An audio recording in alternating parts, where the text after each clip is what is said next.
இன்றைய நாளொரு சிந்தனை நிகழ்ச்சிக்கு உங்களை வரவேற்கின்றேன். இன்றைய நாளொரு சிந்தனை நிகழ்ச்சியில் நாங்கள் பார்க்க போவது காக்கா கதையை பற்றி. காக்கா கதை என்பது காகம் படசுட்ட கதை இல்லை, காகம் தண்ணி குடித்த கதை. காகம் தண்ணி குடித்த கதை நாங்கள் சிறு வயதில் கேள்விப்பட்டிருப்போம். அதை இப்போ கூட சின்ன பிள்ளைகளுக்கு தான் அந்த கதையை சொல்லுவோம். ஆனால் நான் இப்போ சொல்ல போவது பெரியவர்களுக்காக வேண்டி. யாரெல்லாம் வியாதி துன்பத்தில் இருக்கிறீங்களோ, கவலை கண்ணீரோடு இருக்கிறீங்களோ அவர்களுக்காக வேண்டி, யார் விடுதலை இல்லாமல் இருக்கிறீர்களோ அவர்களுக்காக என்னன்றதை பார்ப்போம். ஒரு ஊரில் ஒரு காகம் தண்ணி இல்லாமல் தாகத்தோடு பறந்து வந்து விழுந்ததாம். பறந்து வரும்போது ஒரு பானையில் தண்ணி கொஞ்சம் இருந்தாம். அதை கண்ட காக்கா வந்து அந்த பானையிலேருந்து தண்ணியை குடிக்க பார்க்கும்போது அந்த தண்ணி எட்டே இல்லை அதுக்கு. அப்போ சிறிது நேரம் யோசித்த காகம் ஒரு ஐடியா எடுத்து, பக்கத்தில் கொஞ்சம் கல் இருந்தால் அதை ஒன்றொன்றாக எடுத்து அந்த பானையில் போட்டுதான். போட அந்த தண்ணி மேலே வந்துதான். வரும்போது அது வாய்க்கிட்ட வந்து அந்த தண்ணியை குடித்து தாகத்தை தீர்த்து கொண்டுதான்.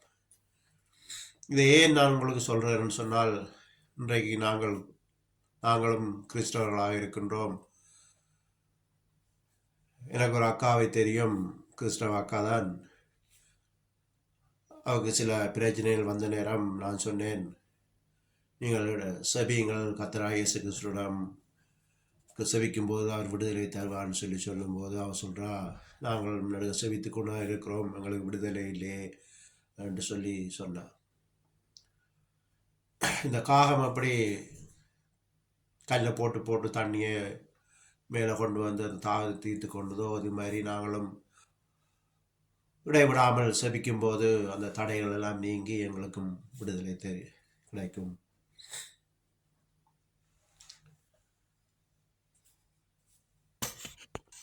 சில செபங்கள் உடனே கேட்கப்படாததுக்கு காரணம், சில பாவங்களின் நிமித்தம் விடுதலை கிடைக்காது, சில பரம்பரை சாபங்கள் நிமித்தம் விடுதலை கிடைக்காது.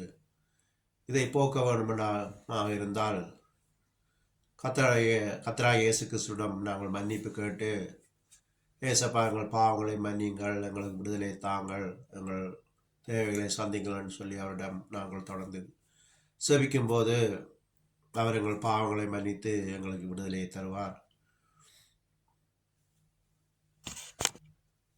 நாங்கள் சோர்ந்து போகாமல் செபிக்க வேண்டும், விசுவாசத்தோடு செபிக்க வேண்டும், வைராக்கியத்தோடு செபிக்க வேண்டும்.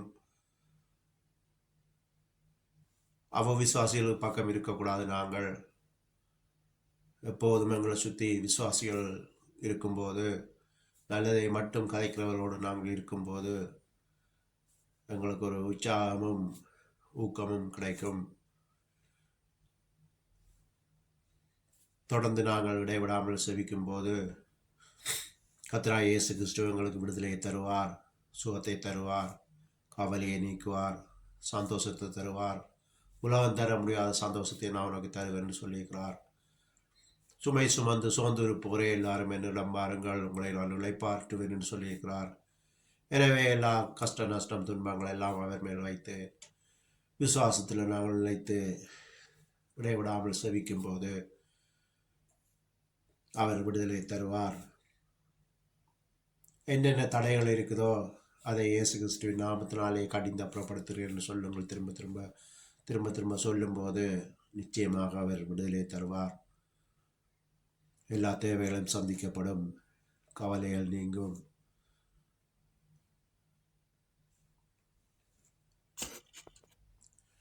ஒரு சிறிய சபம் செய்து இந்த நிகழ்ச்சியை முடித்துக் கொள்கிறேன்.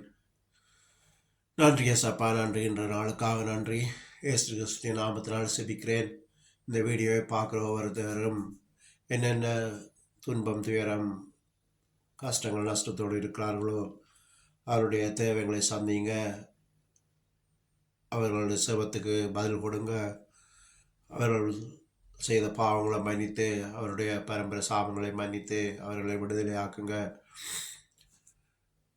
வியாதி துன்பத்திலிருந்து அவரை விடுதலை ஆக்குங்க.